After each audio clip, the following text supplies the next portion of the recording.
Hi students, నేను మీ సూర్య సార్ని. ఇంతకుముందు వీడియోలో what is C language, C language గురించి కొంత నాలెడ్జ్ అయితే తెలుసుకున్నాము. ఈ వీడియోలో history of C language and versions of C language గురించి తెలుసుకుందాము.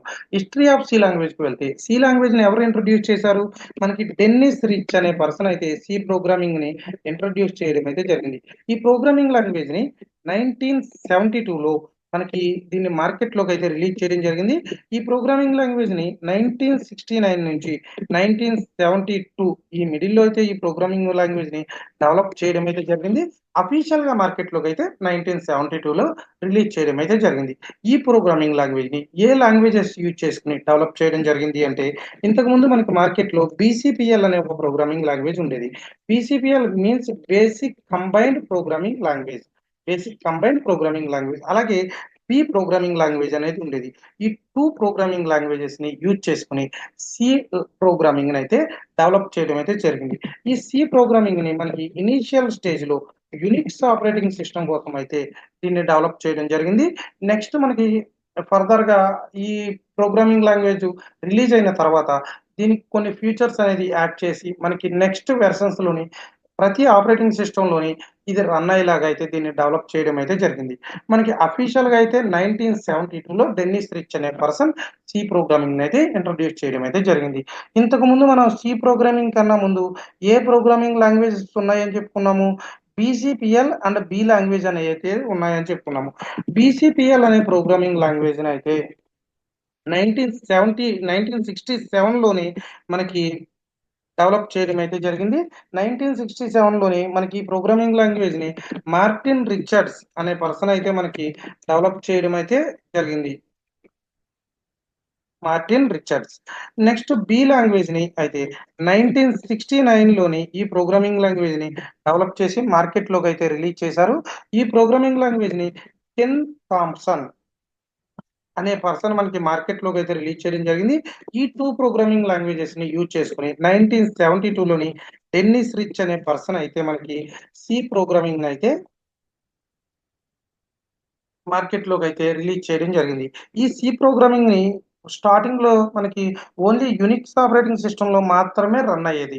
ఈ ప్రోగ్రామింగ్ లాంగ్వేజ్ ని యూజ్ చేసుకుని తర్వాత దీనికి నెంబర్ ఆఫ్ వెర్షన్స్ అయితే రిలీజ్ అవడం అయితే జరిగింది. ఎందుకు వెర్షన్స్ రిలీజ్ అవుతాయి అంటే, మనకి ఉన్న ప్రోగ్రామింగ్ లాంగ్వేజెస్ లో ఏదైనా ఫీచర్స్ ని యాడ్ చేయాలన్నా, లేదా ఏదైనా ఎర్రర్స్ కానీ మిస్టేక్స్ ఏమైనా ఉన్నా వాటిని రెక్టిఫై చేయాలన్నా అవన్నీ రెక్టిఫై చేసి నెక్స్ట్ ఫ్యూచర్ కింద అయితే మనకి రిలీజ్ చేయడం అయితే జరుగుతుంది.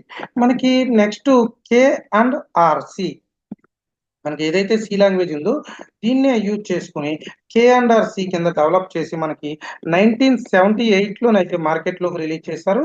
ఎవరు దీన్ని డెవలప్ చేశారంటే, ఎప్పుడైతే సి లాంగ్వేజ్ ని డెవలప్ చేసిన డెన్నిస్ రిచ్ అనే పర్సన్ కెర్నిగాన్ అనే పర్సన్ తో కలిసి ఈ 1978లోని K and R C programming అయితే మనకి మార్కెట్ లోకి అయితే రిలీజ్ చేయడం జరిగింది. ఈ వెర్షన్స్ లోని స్ట్రక్చర్స్ అనే కాన్సెప్ట్ ని ఇంట్రడ్యూస్ చేయడం జరిగింది. అలాగే సి ప్రోగ్రామింగ్ కన్నా సింటాక్స్ ని ఇంకా ఇంప్రూవ్ చేయడం అయితే జరిగింది. నెక్స్ట్ మనకి 1989లోని యాన్సీ సి అనే వెర్షన్ అయితే మనకి రిలీజ్ చేయడం అయితే జరిగింది. అంటే ఆల్రెడీ కే అండ్ ఆర్ సిని యూజ్ చేసుకుని దాన్ని డెవలప్ చేసి 1989లోని మనకి యాన్సీ సి అనే వెర్షన్ అయితే మనకి రిలీజ్ చేయడం అయితే జరిగింది. నెక్స్ట్ మనకి 1999లోని C99 అనే వెర్షన్ ని మనకి మార్కెట్ లోకి అయితే రిలీజ్ చేయడం అయితే జరిగింది.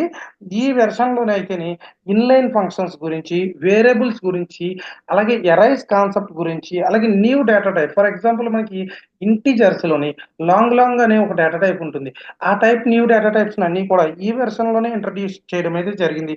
అలాగే సింగిల్ లైన్ కామెంట్స్ గురించి, వీటి గురించి మనకి ఈ వెర్షన్ లోనే రిలీజ్ చేయడం అయితే ఇంట్రడ్యూస్ చేయడం అయితే జరిగింది. నెక్స్ట్ మనకి 2011లో C11 అనే ఒక కొత్త వెర్షన్ అయితే రిలీజ్ చేయడం అయితే జరిగింది. ఈ వెర్షన్ లో చాలా మేజర్ ఫీచర్స్ అయితే యాడ్ చేయడం జరిగింది. మల్టీ థ్రెడింగ్ కాన్సెప్ట్ ని ఈ వెర్షన్ లోనే యాడ్ చేశారు. అలాగే ఆటోమిక్ ఆపరేషన్స్ గురించి, టైప్ జనరిక్ మ్యాక్రోస్ గురించి, అలాగే యూనికోడ్ కి సపోర్ట్ చేసేలాగా సి సాఫ్ట్వేర్ అయితే ఇంకా డెవలప్ ఫీచర్స్ ని యాడ్ చేయడం అయితే జరిగింది. నెక్స్ట్ మనకి C17 అనే వెర్షన్ ని 2011లో అయితే మనకి రిలీజ్ చేయడం అయితే జరిగింది. 2017లో రిలీజ్ చేయడం జరిగింది. సి17 అన్న సి సి18 అన్న సేమ్ వెర్షన్ అండి. ఎందుకంటే ఇది 2017 లాస్ట్‌లో ఇంచుమించు మనకి 2018 ఫస్ట్‌లో అయితే ఈ వెర్షన్ అయితే రిలీజ్ చేయడం జరిగింది. దీనిలో కొన్ని మైనర్ ఫీచర్స్‌నయితే యాడ్ చేయడం జరిగింది. ఫైనల్‌గా మనకి ప్రెజెంట్ అయితే సి23, 24 వెర్షన్ అయితే డెవలప్ అవుతుంది. యాక్చువల్లీ ఈ వెర్షన్ డెవలపింగ్ స్టేజ్‌లో ఉంది ప్రెజెంట్ అయితే. ఈ వెర్షన్‌ని డెవలప్ చేయడానికి రీజన్ ఏంటి అంటే మనం సింటాక్స్ ఉంటుంది కదా! సి సింటాక్స్ అనేది కొంచెం కాంప్లికేటెడ్‌గా ఉంటుంది సెట్ ఆఫ్ రూల్స్‌తోని. ఆ సింటాక్స్‌ని సింప్లిఫై చేయడానికి అలాగే మనకి ఎర్రర్ హ్యాండ్లింగ్ మెకానిజమ్స్‌ని కూడా సింప్లిఫై చేయడానికి మనకి ఈ వెర్షన్ అయితే డెవలపింగ్ చేస్తున్నారు. ఇది సి లాంగ్వేజ్ యొక్క వెర్షన్స్ ఇవి టోటల్‌గా మనకి సి ప్రోగ్రామింగ్‌కి వెర్షన్స్. సో, స్టూడెంట్స్ నేను చెప్పే ఎక్స్‌ప్లనేషన్ గాని నచ్చితే గనక ఛానెల్‌ని అయితే ఖచ్చితంగా ఫాలో చేసుకోండి. Thank you very much.